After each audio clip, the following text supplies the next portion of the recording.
Қазір хит болып жатқан өте тойымды, дәрумендерге бай, кез келген той жиындарға қойсаңыз дастарханыңыздың сәні болатын, тойымды болып шығатын салат дайындаймыз. Сәлем достар, сіздермен бүгін өте дәмді какасу салатын дайындайтын боламыз. Бізге керекті ингредиенттер: піскен ет, балғын қияр, балғын қызанақ, тұздалған қияр, түрлі түсті болгар бұрышы, консервадағы саңырау құлақ, маринатталған жүгері сабақтары, консервадағы жасыл бұршақ, укроп, салат жапырағы және де қызыл пияз керек болады.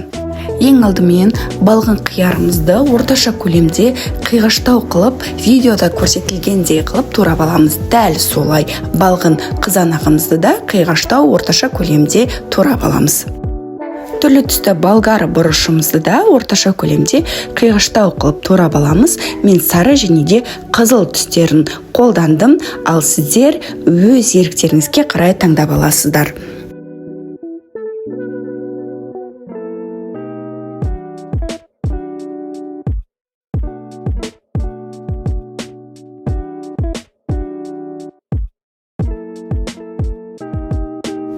Тұздалған қиярымызды да орташа көлемде қиғаштау қылып турап аламыз. Достар, салаттың ингредиенттерін бір көлемде қылып турайтын болсаңыздар, салаттарыңыз өте әдемі көрінеді.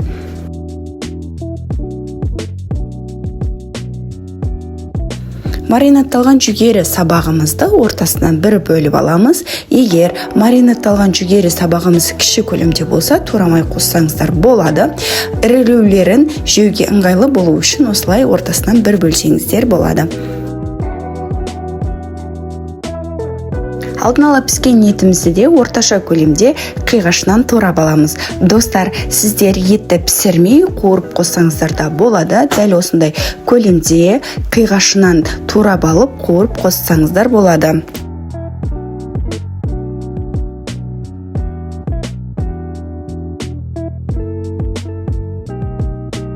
Туралған барлық ингредиенттерді бір ыдысқа салып аламыз. Үстінен маринатталған орташа көлемдегі саңырау құлағымызды да саламыз. Консервадағы жасыл бұршағымызды салып аламыз. Укропымызды орташа көлемде етіп турап аламыз. Салат жапырақтарында орташа көлемде видеода көрсетілгендей етіп турап аламыз.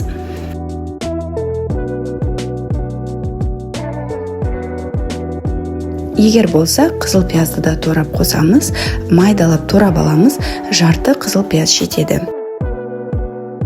Енді салаттың соусын дайындап аламыз. 3 ас қасық зәйтүн майы, егер зәйтүн майы болмаса, есі жоқ сұйық май қолдансаңыздар болады.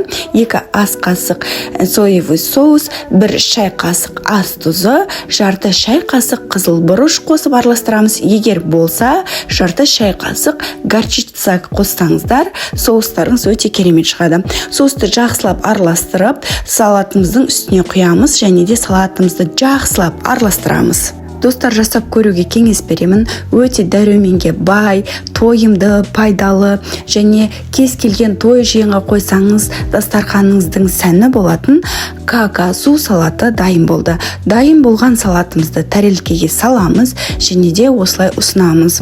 Достар, сіздермен болған мен Назерке. Менің каналыма тіркеліп, лайк басып, пікір жазыңыздар. Сіздердің әрбір лайктарыңыз, пікірлеріңіз мен үшін үлкен қолдау. Алдағы уақытта көптеген рецепттермен бөлісетін боламын.